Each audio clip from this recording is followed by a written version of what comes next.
Hey, what's up, everybody? This is me, Robert Carmichael, and I'm doing this special video called Eat, Sleep, Play, Talk Wrestling, Repeat. And this is a two-part episode where I talk about mainly about ECW. And the game I'm playing right now is Call of Duty Advanced Warfare. And the mode I'm about to play is Hardpoint. Last night on WWE Network, I was finishing watching ECW Rise and the Fall of ECW. It was a great documentary. They have a great history. Coming from a fan of ECW who watched it from 1999 to 2000, and thank goodness for WWE Network, I can go back and watch all the other classic matches. But most of the matches I watch is through TNN and sometimes on the internet and other tapes and DVDs. I could pick out many matches that stick out the most. One of my all-time favorite from Boss Mahoney versus Masato Tanaka, the Mike Awesome versus Spike Dudley, Taz versus Mike Awesome before Mike Awesome leave ECW to WCW, to a triple threat match for the vacant ECW Television Championship when Yoshihiro Tajiri fought Super Crazy and Little Guido in a three-way dance match.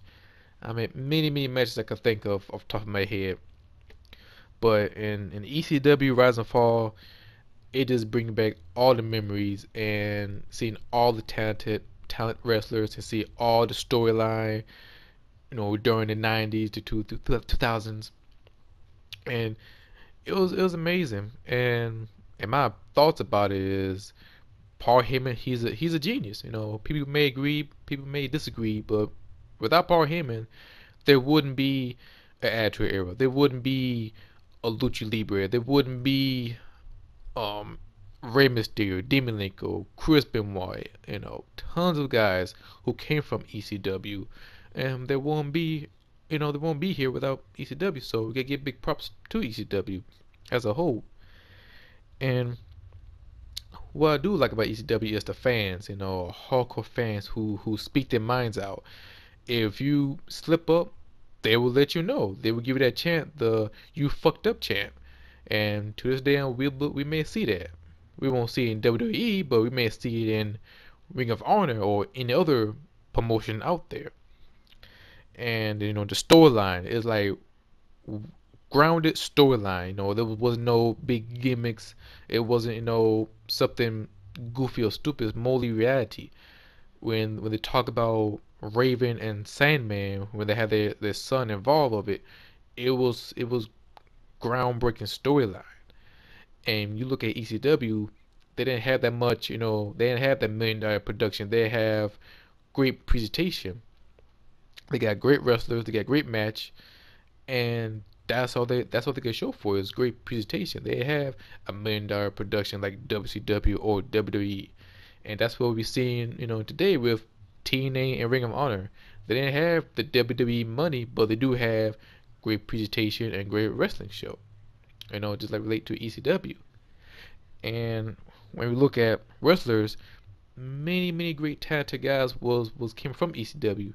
Shane Douglas, the Sandman, the Impact players, New Jack, Balls Mahoney, the Dudley Boys. Many guys was there who built ECW from the ground up. And also they show great balance of wrestling.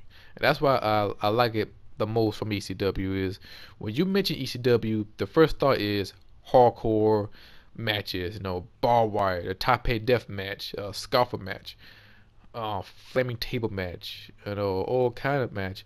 But when you like sit down and watch a event or any type of match like Eddie Guerrero and Dean Malenko or Rob Van Dam versus Lance Storm, they showcase great wrestling skills, or should I say, pure wrestling, and that appreciate a lot of wrestling fans, as myself and other wrestling fan, who can see a great balance between a great wrestling or hardcore matches like Boss Mahoney and New Jack and Sandman, and Tommy Dreamer and Raven, who's well known for hardcore extreme matches, and that's what set it apart from them. And of course, you got the high flyers like Psychosis, Huberto Guerrero, Rey Mysterio Jr., them boys as well. who introduced him as a high flyer before they went to WCW, become the cruiserweight, and had their career from there on. And when I saw the fail, there's two sides of the fails that came from. Is one side, other thing is too much violence towards the mainstream, because they can't show extreme stuff on TV because they might scare away the sponsors. And other is mismanagement from Paul Heyman. You hear many stories when they had their check bounce and they didn't get paid because they didn't have that much money to pay the wrestlers, in which I could see that happening. But for Paul Heyman, they didn't have no network, because from Paul Heyman's story, the TNN was about to bring WWE in with mass full of money and try to push ECW out because they didn't get that much support. They didn't get that much commercial or any marketing. So only we could catch ECW if you're an ECW fan and you heard about ECW on TNN at the time. And once they were out, they try to find a network, but no network would pick it up. So on the ultra violent part from a certain wrestler who was Bully Ray, now Bubba Ray, or I should say Bubba Ray, who knows Bully Ray, I kind of disagree on that one, because way before ECW, there was other ultra violent shows before ECW. I mean, look at NWA Starrcade '84. There was a lot of hardcore matches during that time, from Mexican Death Match to Steel Cage I Quit match. I mean, they were extremely hardcore at that time, way before ECW. But at the time, it was sad to see ECW go away and be folded and become, WWE property. And then you just wish, ECW was here again. And there was so many, great moments from ECW. And that's why I watch Rise and the Fall, and that's why I love it. Because it brings back all the memories of it, and including I know all the ECW wrestling fans who was there, probably reminiscent as well, who was part of ECW, who could tell all the stories about it. And the best thing about ECW is they keep it real. If they boo the wrestlers, because they won't boo them, because that's them. And they don't cut everything out. If you mess up, you mess up, and they tell the truth. If somebody get injured, they actually show you the wrestler get injured. So that's the best thing about ECW.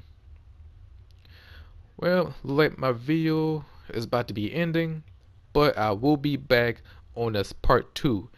And the part 2 will be about ECW exposed, and Paul Heyman say some stuff I dislike the most. I will talk about that more in ECW part 2 next time. Well, leave a like button, leave a comment, what do you think about ECW, tell me your moments. Well, until next time, see you guys later. Bye.